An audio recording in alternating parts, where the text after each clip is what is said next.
میں تو مالک ہی کہوں گا کہ ہو مالک کے حبیب، یعنی محبوب و محب میں نہیں میرا تیرا، محبوب و محب میں نہیں میرا تیرا، جو کام خدا کا ہے وہ کام میرے رسول کا ہے۔ اور قرآن میں بھی یہ جو رسول نے فرمایا، اللہ فرماتا ہے یہ میرا کام ہے، تو یہ قرب کے لیے کہا گیا، اتنا قریب میرے آقا تشریف لے گئے۔ اب میں آپ کو بتاتا ہوں اس کے بعد کیا ہوا۔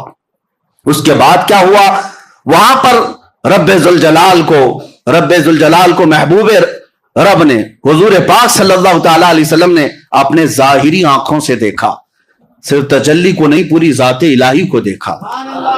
اب یہاں پر جو اعتراض ہے، قرآن پاک میں لا تدرکہ الابصار، اس کو کوئی آنکھ دیکھ نہیں سکتی، اس کو کوئی آنکھ دیکھ نہیں سکتی۔ یہ آیت پڑھ کر کے بعض لوگ یہ کہتے ہیں یہ ہو ہی نہیں سکتا، حضور کیسے دیکھ سکتے ہیں؟ لیکن میں ان سے کہتا ہوں اس آیت میں اللہ نے یہ نہیں فرمایا کہ میں عطا کروں تو بھی نہیں دیکھ سکتا، یہ تو نہیں فرمایا۔ کوئی آنکھ نہیں دیکھ سکتی یقین ہے، لیکن وہ خود کسی کو طاقت دے دے تو ممکن ہے، ممکن ہے مولا کریم۔ اب میں آپ کو اسی بحث کی طرف لے جاؤں گا، پہلے اس معراج کے واقعے کو کمپلیٹ کرتے ہیں کیونکہ یہ ہمارا دستور ہے، پورا آپ سن لیں۔ قریب اتنا ہوئے، اب اس کے بعد کتنی دیر رہے، کیا باتیں ہوئی، یہ محبوب و محب کے راز ہیں۔ فَأَوْحَا إِلَىٰ عَبْدِهِ مَا أَوْحَا، قرآن میں یہ ہے کہ اللہ نے اپنے حبیب پر وحی کی جو وحی کی، خود رب تعالیٰ نہیں بتایا۔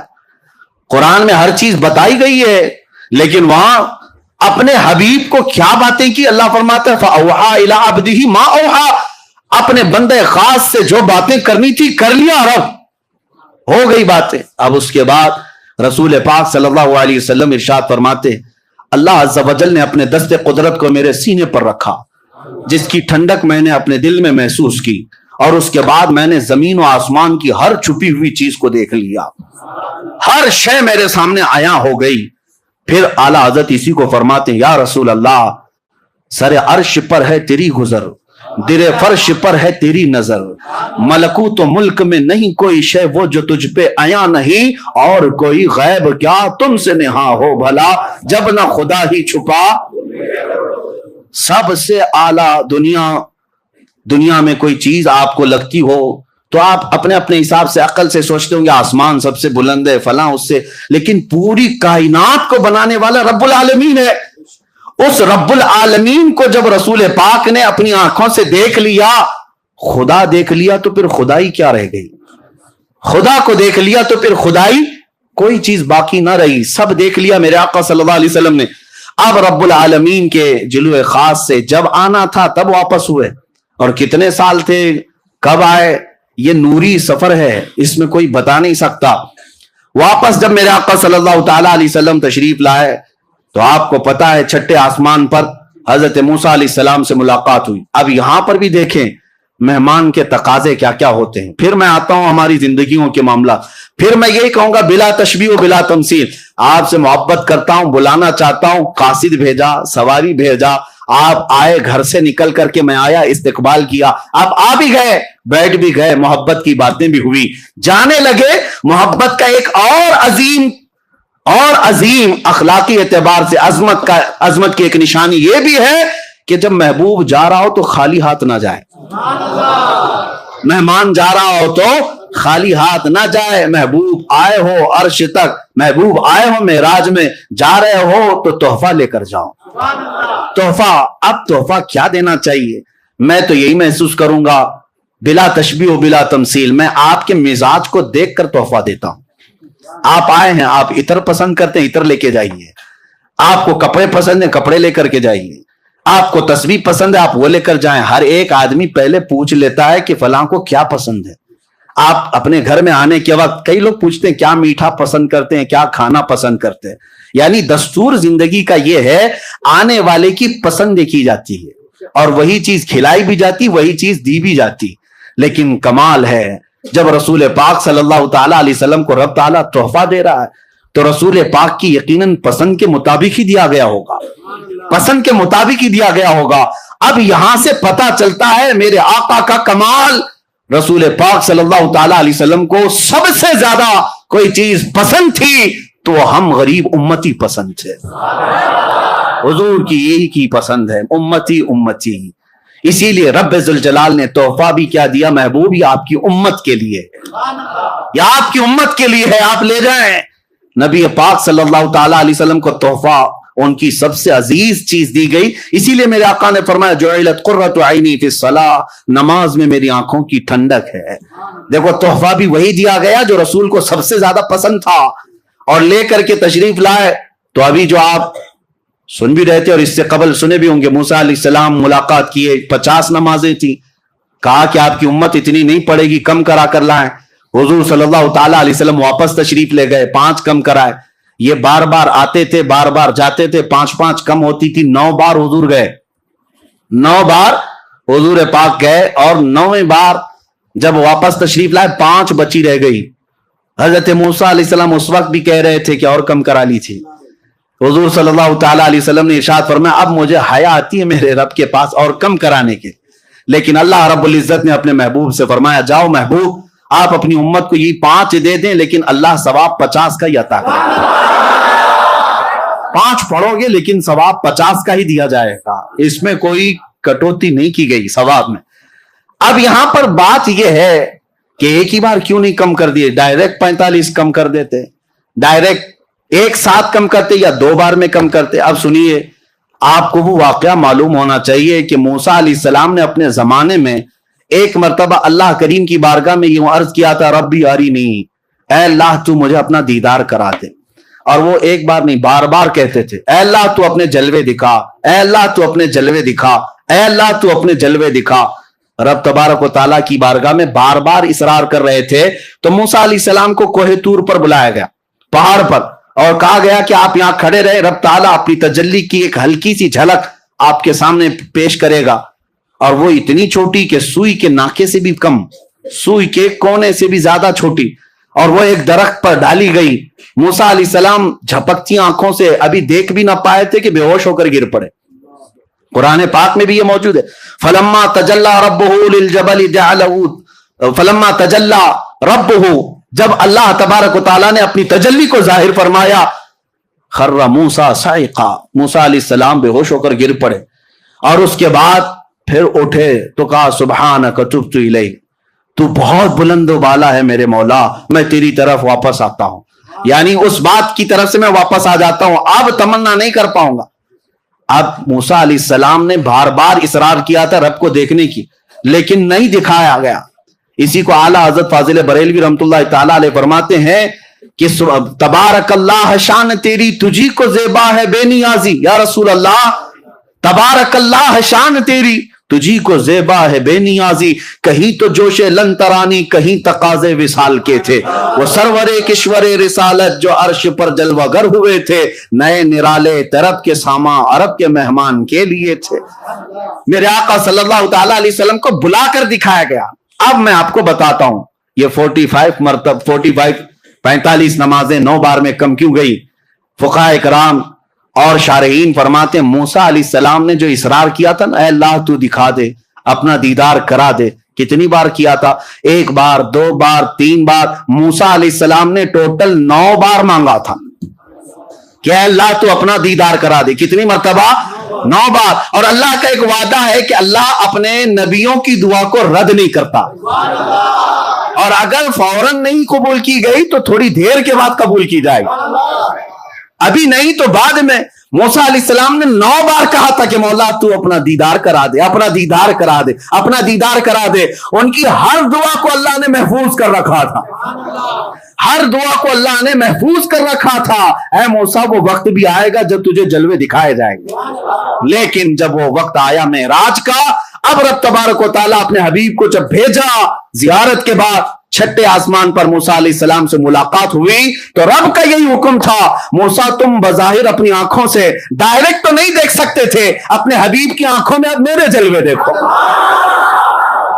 حبیب میری زیارت کیے آ رہا ہے، نظارے اپنی آنکھوں میں لیے آ رہا ہے، موسیٰ تم ڈائریکٹ تو نہیں دیکھ سکتے تھے، حبیب کی آنکھوں سے اپنے مولا کا دیدار کرو۔ ہم وسیلے والے اسی لیے ہیں میرے عزیزوں، اگر اعلیٰ حضرت کو پڑھو کہتے ہیں بخدا خدا کا یہی ہے در، بخدا خدا کا یہی ہے در، نہیں اور کوئی مفر مخر، جو وہاں سے ہو یہی آ کے ہو، جو یہاں نہیں تو وہاں نہیں۔ جو یہاں نہیں تو اعلیٰ حضرت نے سچ فرمایا حضور کے پاس جاؤ تبھی دروازے کھلیں گے. یہی دروازہ رحمت ہے جو رب تک تمہیں پہنچانے والا ہے. اور شارٹ کٹ بھاگنے کی کوشش کرو گے تو کٹی پتنگ نہ جانے کہاں گر جاؤ گے, نہ جانے کہاں گر جاؤ گے. اور ہم نے دیکھا ہے جن کی ڈور کٹی ہوئی ہے آج وہ بیچارے کسی کی دھوتی میں کسی کی ساڑی میں.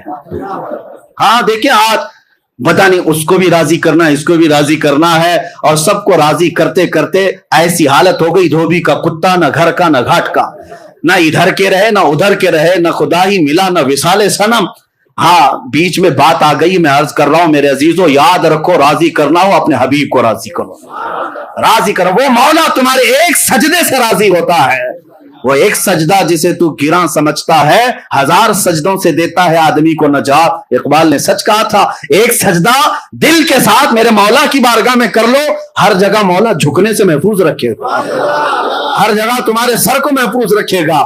ابھی ابھی آپ نے سنا ہوگا دھرم سنسد کے نام پر کچھ پاکھنڈی مولوی, آپ پہلے پاکھنڈی پجاری ہوتے تھے اور پاکھنڈی مولوی بھی ہیں, وہ غدار ہیں جماعت کے, داڑیاں بھی ہیں ٹوپیاں بھی ہیں اور بڑے نامچین نام رکھتے ہیں اور پورے ہندوستان کی نمائندگی کرنے کی بات کرتے ہیں.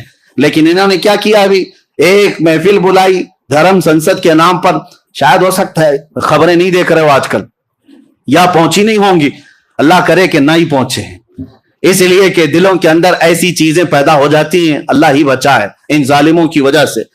یہ جماعت دیوبند کے بڑے قائدین علماء کی بات کر رہا ہوں جن کے پیچھے پوری جماعت چلتی ہے, اور در سنسد بلا کر پنڈت بھی ہیں, سکھ بھی ہیں, جین بھی ہیں, بلایا تو بلایا, ہمیں اس سے کیا ہے, جس کو بلانا ہے سب کو بلاؤ. لیکن بیٹھے بیٹھے مولوی صاحب کہنے لگے اللہ بھی ایک ہی ہے, اوم بھی ایک ہی ہے, جو اللہ کہے گا وہ بھی ٹھیک ہے, اوم کہے گا وہ بھی ٹھیک ہے, سب ایک ہی ہے. یہی میں کہتا ہوں کہ کچھ کو راضی کرنے کے لیے انہوں نے کیا تو سٹیج پر کہ یہ بھی راضی ہو جائیں, حکومت پر بیٹھے ہوئے کتے تھوڑے سے ہمیں بھی ٹکڑے ڈال دیں, اسی لیے تو کیا. لیکن ہوا کیا, وہیں سے چھوڑ کر کے سارے چلے گئے اور کہا مولوی صاحب تمہارے قصے ہم نہیں سنیں گے. اللہ کی پناہ, تم ان کو راضی کرنے کے لیے کہاں سے کہاں گر پڑے, کہاں سے کہاں گر پڑے, نہ ادھر کے رہے نہ ادھر کے رہے. اسی لیے 100 سال پہلے میرے اعلیٰ حضرت نے سمجھایا تھا, ہاں اے لوگو بیدار رہو, آنکھ سے کاجل صاف چرا لیں یہاں وہ چور بلا کے ہیں. تیری گٹھری تاکی ہے اور تو نے نیند نکالی ہے, سونا جنگل رات اندھیری چھائی بدلی کالی ہے, سونے والوں جاگتے رہیو چوروں کی. ہاں یہ وہی چور ہیں, یہ وہی چور ہیں. آنکھ سے کاجل صاف چرا لیں, کیا مطلب ہے, کاجل کوئی چراتا ہے, کاجل کوئی چراتا ہے. پولیس اسٹیشن میں جا کر پوچھو کیا آپ کے پاس اب تک کوئی ایسا کیس رجسٹرڈ ہوا کہ کوئی چور جو ہے کسی کا کاجل چرا کے گیا ہو. شاید کوئی تھانے دار کہے گا کہ نہیں ایسا تو کوئی کیس نہیں آیا, لیکن یہاں آتا ہے کیس. اعلیٰ حضرت فرماتے نہیں ہے کاجل چراتے ہیں. اعلیٰ حضرت نے استعارہ لیا, آنکھ سے کاجل صاف چرا لیں, اس کا مطلب یہ ہے مومن کی آنکھ کا کاجل عشق مصطفیٰ ہوا کرتا ہے. یہ سرمے کی بوتل کاجل کی ڈبیا نہیں مراد ہے, ہر مومن کی آنکھ کا کاجل, آنکھ کا سرما میرے مصطفیٰ کا عشق ہے اور وہ تمہاری آنکھوں میں لگا ہوا ہے. اور اس کاجل کو چرانے والے چور گلی گلی گٹھری لے کر گھومتے ہیں اور آتے اللہ رسول کی باتیں, اللہ رسول کی باتیں, کہاں لے جا کر کے چھوڑ رہے ہو. اسی لیے میرے عزیزوں ہمارے بزرگوں نے ایک بہت اچھی بات سنائی تھی کہ بگولا جو ہے بہت سفید رہتا ہے, بڑا خوبصورت دکھتا ہے. ایک بار ندی میں آیا اور سر جھکائے بیٹھا تھا, تسبیح پڑھ رہا تھا. مچھلیاں خوش ہو گئی, اللہ والے آئے, اللہ والے اتنے سفید ہیں, اتنے خوبصورت ہیں اور سر جھکائے بیٹھے ہوئے صرف تسبیح پڑھتے ہیں. چھوٹی چھوٹی مچھلیاں تھی, نئی مچھلیاں تھی, انہیں پتا نہیں کہ بگولا کیسے شکار کرتا ہے, انہیں معلوم نہیں. بڑی مچھلی جو تھی, بڑی مچھلی کو جب پتا چلا بگلا آیا ہے, اندھا بگلا جس کو کہتے ہیں, سفید والا, وہ آیا ہے. چھوٹی مچھلیاں دوڑی دوڑی جا رہی, چلو زیارت کے لیے حضرت آئے. بڑی مچھلی نے سمجھا نہیں میاں یہ تو چور ہے, یہ چور ہے, یہ ڈاکو ہے, جاؤ گے اچھک لے جائے گا. سب برا بھلا کہنے لگی, یہ اماں یہ دادی یہ پرانے خیالات کی ہیں, ان کو کیا معلوم اللہ والوں کو برا کہتی ہیں. ہاں یہ اپنے گھر میں رہتی ہیں, بوڑھی ہو گئی ہیں, اللہ والوں کو گالیاں دیتی, کتنے سفید ہیں, کتنے شریف, آنکھیں بند کیے ہیں, تسبیح پڑھ رہے, سر جھکائے. بوڑھی مچھلیاں بولتی رہ گئی, چھوٹی مچھلیاں سمجھ نہ پائی.